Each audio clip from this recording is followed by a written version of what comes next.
I actually want to start this Q&A by telling a story. I wish I could see you guys, I can't see you. Because you all have me to thank for this film existing. And let me tell you why. On September 10th, 2021, I tweeted, after Jackie and Spencer, there's a Warholian quality to this aspect of Pablo's work that will likely include one more single name portrait of a lady. Not sure which lady that will be, but I'll be here for it. Pablo saw that tweet and he texted me. He said, yo, I think you're right. I should make that film. He said, who should be in it? I said, Angelina Jolie. He said, yes, let's go do it. That didn't happen. That did not happen. That did not happen. I did send the tweet, but Pablo did not see it, I'm pretty sure. Pablo, you saw it? Pablo saw it. There we go. I'm off to an awesome start. I have all these notes, and I'm going to make sure to stay on task. So this is, in some ways, the completion of a trilogy that began with Jackie and ran to Spencer and now completes with this film. But I'm curious about your relationship to opera. You know, I want to step outside the lady portraits and speak to the art that you guys so beautifully capture in the film. What's your relationship to opera, and how did it lead you to make this film about Maria Callas? Well, as I said at the beginning, I was a lucky boy. I grew up going to the opera. We were six brothers and sisters, and my parents would often acquire the year-long tickets for the opera house in Santiago. And often, you know, I don't know if more interested or more available, I don't know, but so I grew up, and it was my first entrance to the arts more than cinema, actually. So it made me very curious on the process. So yeah, I think opera, it's actually the chance to direct opera as well, and I think it's very similar to cinema. There are very few differences, but I don't think there's another, and I'm always very curious why there are very few movies about opera. But I think opera, it's a form of art that that has slowly become a very elitist form of art. And I think that's very sad, because the origin of opera nearly 500 years ago was on the people. It started as a folk kind of music that was sung throughout oral tradition on the streets and the farms and in the countryside, and then someone connected with theater. And that's the origin that then later you have the musicals here and everything, but that's the origin. You said there are not many films in cinema made about opera. Watching this movie, I kind of understand why. There's no place to hide, you know, in opera. You have this subject who's on stage communicating an entire story purely through their voice. What led you to Angelina for this part? Because, I mean, it's a lot to bear. What was the process in choosing and finding and working with Angelina to build this portrait of Maria Callas? Well, it was funny because it was first we did Spencer, and as soon as the movie was made, completed, and we had the DCP, I invited Angie to see the movie with not on a specific reason. So she went, saw it, she was generous on what she thought about the film. And then I talked to her and said, look, would you play Maria Callas? And she said, give me a second, I'll call you back. And then she called a few days after, I don't know how many. And she said, I saw that tweet by Barry Jenkins, we should do it. Yes. And then she said, I'll do it. And then we went to Steve Knight, who is the writer of the script. And then Juan and the rest of the producer team, you know, went for the regular process of financing and everything. I don't think there was another alternative. I don't think this movie would have existed if Angelina would have passed, or I don't know what I would have thought. I think it's a movie that requires an actress that has a lot of discipline to get there, to work on it. Someone that has it's weird to do this next to her, but so I'll just do this. But someone that has, I think, the right amount of mystery, I think. That's what it is. Maria Callas was someone that was very exposed and someone that really changed the form of art, of music, of opera. but was someone that we knew very little about her. After reading a lot of biographies about her, after seeing documentaries, after really looking up and researching for years, I'm telling you, and after shooting this movie, I have no idea who she was. And I think that mystery is something that Angelina can play and can carry. You might think that you know a lot about her for a number of reasons, but I don't think you do. And I think that is something that presence, that magnetism can be filmed, can be transported to screen. And then, of course, the aura of someone that has this, the spirit of an icon, of a legend, of someone that carries this divina, as they say, this diva, this idea of someone that, as you say here, is larger than life, that can carry that. The thing was the singing, and I was very direct with her at the beginning. It's like, you really would need to sing. And I think she got it while she understood how it was, but maybe she would, explain that better for us. Yeah, Angelina, actually, I believe your vocal coach is here in the audience somewhere. A round of applause for the wonderful vocal coach on this film. Yes. Can you talk about working with them and learning to sing opera for this role?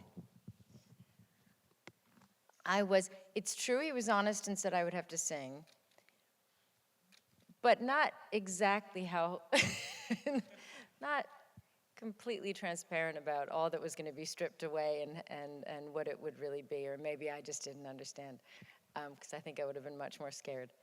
I think when I was asked if I could sing, I thought, one, sing like an actor. I'll sing as much as I can. I'll do my best, not understanding what it is to sing opera. But he knew what that journey would be. And the other is, I think for anybody, I think we all have, as she says, our human song. We all have a voice. We all have a song. But we're not asked and we're not helped to find it. And I was so fortunate to be supported by Pablo and everybody and my great teachers to find my voice. And that was a really emotional and very special and often terrifying journey. But it was amazing because I also love this music. I came to love opera. And the joy of being able to sing these pieces and try to get over the fact I had this woman singing in my ear and I could just hear her voice, and it's an impossible bar. But I loved her voice so much, and so it was a pleasure. Yeah, it comes across very clearly in the film. Ed, I want to pick up on this thread. The legend, Ed Lockman. I'm sorry, I told him backstage I'm going to say legend every time I have to say your name. The legend, Ed Lockman. Talk to me about capturing. That just means I'm old. Okay, the pipsqueak, Ed Lockman. Can you talk about capturing Angelina as Maria Callas and, listening to Angelina speak about, the singing and learning to sing? You'd assume that, let's be as wide as possible, and so we can just really, the audience will feel like it's singing, but it's not singing. But you choose to film, especially the opening sequence, in these striking close-ups. Talk to me about the choice of using close-ups to capture, Angelina performing these very stirring pieces. It kind of leaves nowhere to hide, but it also just really brings the audience into her world. Well, overall, I have to say, the film became more an opera for me than the film.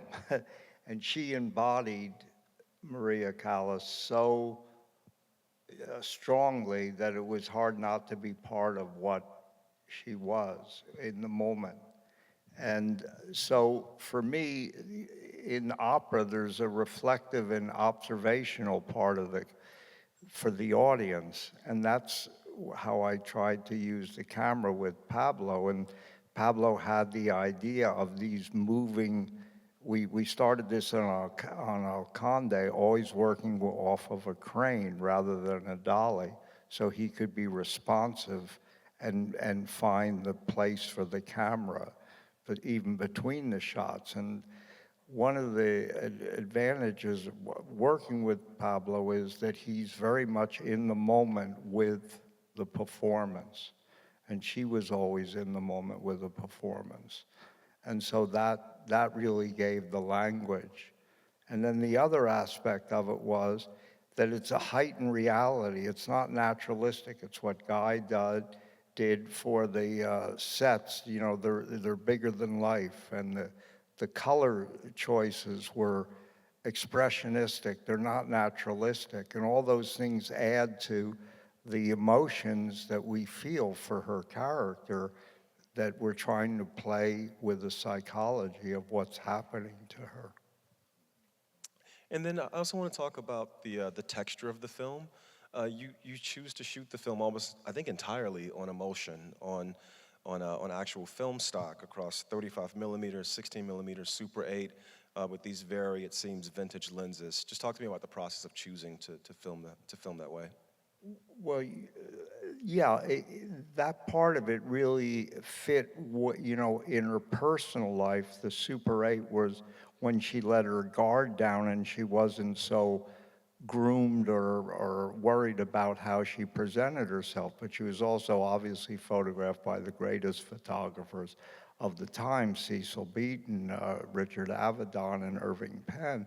And she always knew how she wanted to present herself in her apartment or wherever she was.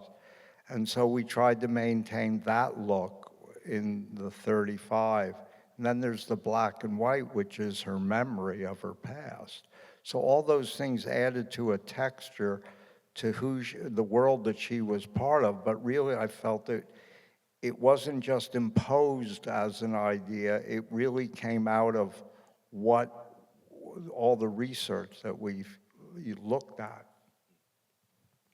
Drew, I want to switch to you just for a moment. Talk to me about doing the research and sort of recreating these really iconic looks of Maria Callas. Well, Maria Callas was a legend, but she had a story to tell, and I wanted to tell that story, and elevate it the best way that I could possibly do that.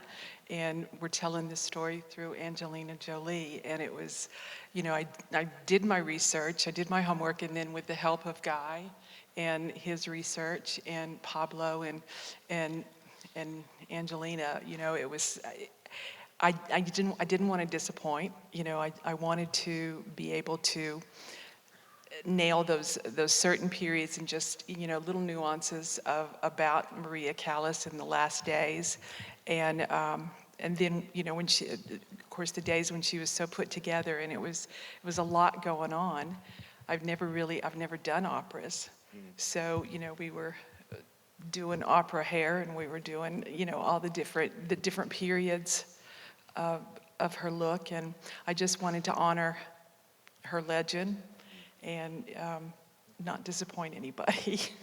Yeah, and Guy, I think I want to transition to you as well, and it's kind of meta because you have the venue that the performances are being held in, which is a set you have to design, but then also the performance needs to be a design unto itself, because these pieces that Maria is forming, it's like she comes down the steps with the knife, and it's like you need to be like in that space. Did you reference archival footage for these set builds? Like, what was it like just sort of building these things out? We did an awful lot of research, obviously, as everybody said, Pablo and I, and a long time before production, we were sort of going back and forth in email form, just sort of sharing images that I think we both felt expressed not only who she was, but some of the imagery that would really grab a new audience. So we were both very aware. Some of our earliest conversations were, okay, we know who Maria Callas is, but there are going to be a lot of people, hopefully, who see this film who don't know who she is. And as Pablo told me very early on, he said, look, I would love to introduce her to a whole new audience. That was always one of his big kind of goals. Wouldn't it be great if there was a whole generation of people who were suddenly introduced to opera as an art form and didn't see it as sort of, stuffy people sort of standing around with Viking helmets and things. We wanted to show that there was a lot of really interesting, very deep story and different looks and feels to opera. And so obviously within that research, we started just finding thousands upon thousands of images and pieces of footage of Maria performing, and it was endless. And I don't know if it was, I can't remember now if it was the original plan, but we ended up forming sort of a series of shoots within the shoot, where whenever possible we would sort of break away and, you know, place poor Angie in all these different scenarios, whether it was recreating album covers or operas, or even having her step off planes around the world, just to sort of sell the larger picture of who she really was. Because obviously the film itself is based on her last weeks, months, days, in sort of an intimate setting. But to counteract that, we wanted to show who she really was to perhaps an audience who didn't know. And that really gave birth to that side of things, I think. Angelina, Guy and Drew are talking about these stage performances, and it's so funny meeting you tonight for the first time. I expected you to just be like this, like fully upright, because the performance is so striking. It's almost like, to me, Jesse Eisenberg is Mark Zuckerberg. Denzel Washington is Malcolm X in a certain way, and I think you are Maria Callas in the same way, this performance. So I just want to, like, I remember listening to Claire Denis talk about sometimes there's performing, you have to perform with your eyes in cinema, but when you're really doing it, you're doing it with your whole body. And I think in this movie, at so many moments, you're performing with your whole body. I want to hear about just like doing the work, getting in there, and knowing that these guys are capturing everything head to toe and there's nowhere to hide. Thank you so much. You know, there's not a lot of moments in life where you get asked to give everything you've got. And it's one of the greatest gifts, especially as an artist, for somebody to ask for and want you to give everything you've got that you don't know you've got. I didn't know how to approach this, and so I listened to her. Maria taught acting. She taught opera. She taught voice, but so there are tapes of her. And she said her process is, she calls it straitjacketing. And you listen to the piece from the composer as intended, exactly as intended. And you don't put your emotion in it, your thoughts, your anything. You just like the discipline of learning it. So the discipline of learning sound, pitch, breath, Italian, the word, everything, just discipline, because that was the key to her and who she was. And then only in the final hour do you bring your emotional self. And by that point, you're so locked in technically that you can now give the space for your full emotional self and your body, and it works together. And I don't know if I ever understood that fully as an artist until I learned that from her. So that's what I did, and got to be terrified again as an artist, which is such a gift because you get scared and you have to do something you're not sure you can do, and surprise yourself. But I felt so safe with Pablo. I felt like I could do anything. And I knew that he would be kind to me, which is also, as you can imagine, the greatest gift. As you know, I knew I could, if I wasn't able to hit every pitch perfect, I knew he'd still forgive me, and he'd know I was trying, and you know, I knew I had a safe place to fail, so I was allowed to be free. Pablo, we were talking earlier about how, just for me, this film felt the most personal out of the trilogy in some way. And listening to your collaborators, it seemed very personal for them as well. So I just want to wrap up by you speaking. What was it like to build this wonderful film with what it feels like this village of collaborators who, as you guys speak and sit here, you seem like family? Well, I guess one of the biggest gifts of this job that you know well is to be able to transport your obsessions to other artists and make them to be obsessed with the same thing.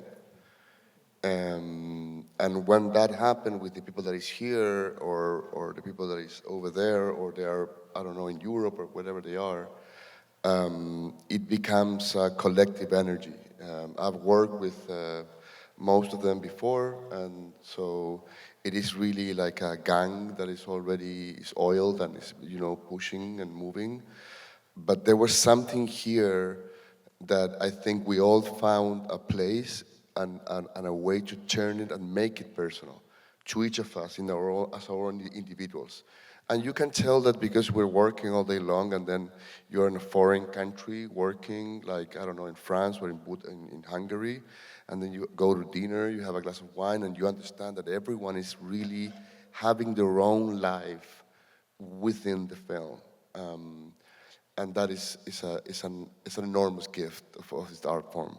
And to me, it's the most personal one because it's the one that I felt more exposed. I felt that I think there's a fragment of this film that is very personal, very in the way that I approach this form of art, that I found very moving. I think I'm a frustrated musician, so this is an act of revenge to make this movie. I really tried, and the teachers was like, just go home. You know, I was trying to play piano and then the guitar, and they were like, and then I found a camera. And then after, I don't know, 40 years of that, I was able to make this movie. Everyone gets the revenge, just gotta wait.